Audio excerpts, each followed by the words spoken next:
Studies have shown that 30% of people have never backed up their data, even though 113 phones are lost or stolen every minute. What's the hardest part about backing up your data? Perhaps explaining why 1 in 3 people never have? Figuring out how, and then remembering to actually do it. So today on Stuff Adam Likes, we'll be taking a look at the Qubii Pro, a device that aims to solve that very problem by automating the backup of key data on your iPhone or iPad every time you plug it in to charge. Let's roll the intro.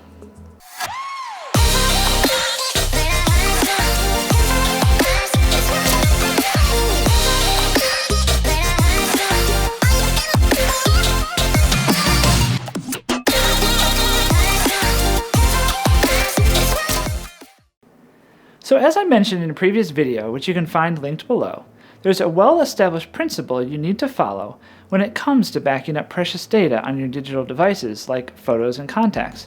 The 3-2-1 principle. That means you should have 3 copies of a file, 2 local physical copies and 1 in the cloud. The idea is that if disaster strikes and affects any 1 or even 2 of those copies, you'll still have a safe copy out there to prevent total loss. It sounds pretty simple, right? Just make another local copy somehow and then turn on cloud backup. Well, it is and it isn't, especially when you're looking at iPhones and iPads. Let me explain what I mean, focusing on the local backup scenario. As mentioned, my other video linked below explores cloud backup in depth. So of course, physical copy number 1 is the device itself. Hooray, you're 33% of the way there. But the second copy is where it gets tricky. It's a bit complicated, but yes, it is possible to back up your iPhone or iPad locally to your computer, but not everything gets backed up during that process.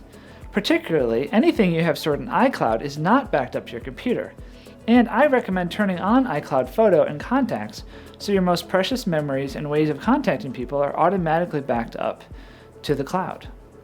That means that if you use the standard Apple solution, you're in violation of the 3-2-1 rule. Photos and contacts only have 2 copies each, your device and the cloud. So what you really need is a way to easily create a second local copy of your photos and contacts that doesn't rely on the traditional options available to you. Enter the Qubii Pro. This tiny device solves the biggest problems when it comes to making a physical backup. 1, figuring out how to do it, especially if you're not really a technical person. And 2, actually remembering to do it on a regular basis, so it's an up-to-date backup of even your most recent photos and contacts. How does it overcome those challenges? By automatically backing up your device every time you plug it into charge. Brilliant! So let's take a look and see how it all works. Now, you should know that in addition to the device itself, you also need a micro SD card. These are extremely common. You can pick them up at the drugstore or any retailer that sells electronics, or you can purchase a version of the Qubii Pro that includes one. You may already have one, but if you do, you should clear it out before using it, because the Qubii will reformat it with the device. You should also think about the size you'll need. It can handle up to, I think, 512 gigabyte micro SD cards, and can even split your backup over multiple cards, picking up where it left off from the last one. But at any rate, it all depends on how many photos and videos you have. If you have iCloud Photos on, like I recommend you do, you can check that by going to Settings, tapping on your name at the top, then iCloud, then Manage Storage.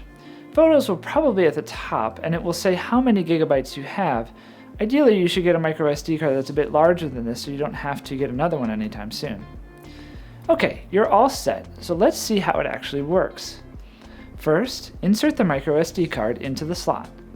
Next, plug the Qubii into your Apple USB power adapter. If you have a newer iPhone or iPad that came with a 18-watt USB-C charger, you can still use the older 5-watt adapter to charge your phone or iPad, so you can use a Qubii.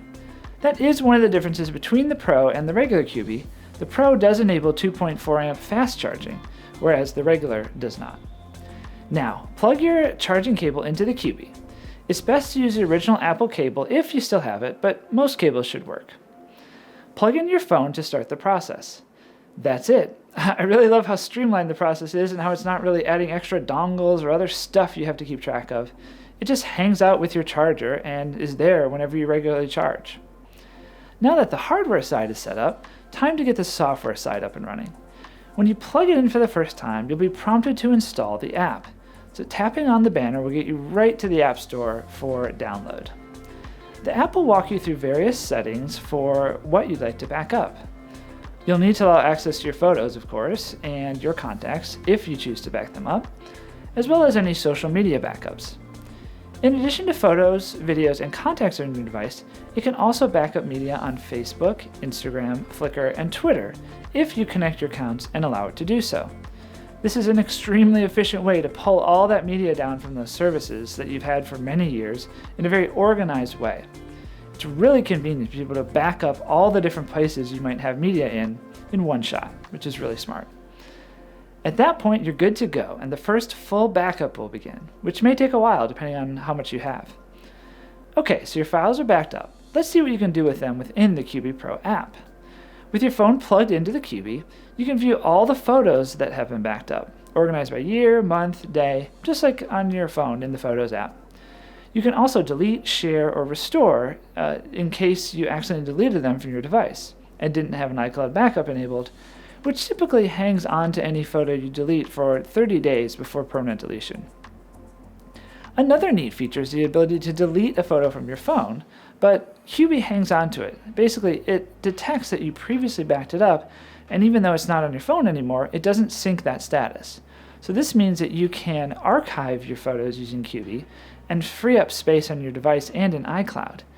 But remember, to follow the 3-2-1 rule, you should then make another copy of that photo locally and save it to a different cloud storage solution, like Dropbox, for example. Now, you can also do a full restore of all of your photos to a new device, which is super useful, especially if you don't use iCloud Photos. Another thing you should know, you can back up multiple devices to this Qubii Pro using the same microSD card, so it will automatically organize each into different folders, which is a nice touch. So what else can you do with the Qubii? Well, you can plug it into your computer and use it as a USB stick and memory card reader. You can also work with the Files app in newer versions of iOS and save and edit documents like PowerPoint, Word, Keynote, etc. It's not a huge use case for me, but it's interesting to think about the possibilities there. So are there any downsides to the Qubii Pro? Well, the most obvious is the hardware limitation of using the older version of USB. However, as I mentioned earlier, even if you have the latest iPhone or iPad with the 18-watt USB-C charger, you can still use this with a plug from a previous generation when you charge your device at night. Also, Mactar plans on releasing a USB-C version later this year, but again, most people are still on phones and iPads using the previous generation of USB, so it's not really a big deal. Now, what about privacy? This was definitely a question I had when I was researching the device.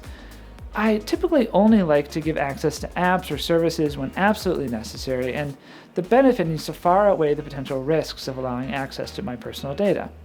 So I reached out to the manufacturer, and their response was reassuring. So unless you're pulling photos from an online source, Qubii can completely function without Wi-Fi. So in many ways, it's more private than cloud backup because your data is only going to a physical memory card that you can control. So I personally feel comfortable completely, backing up photos and contacts.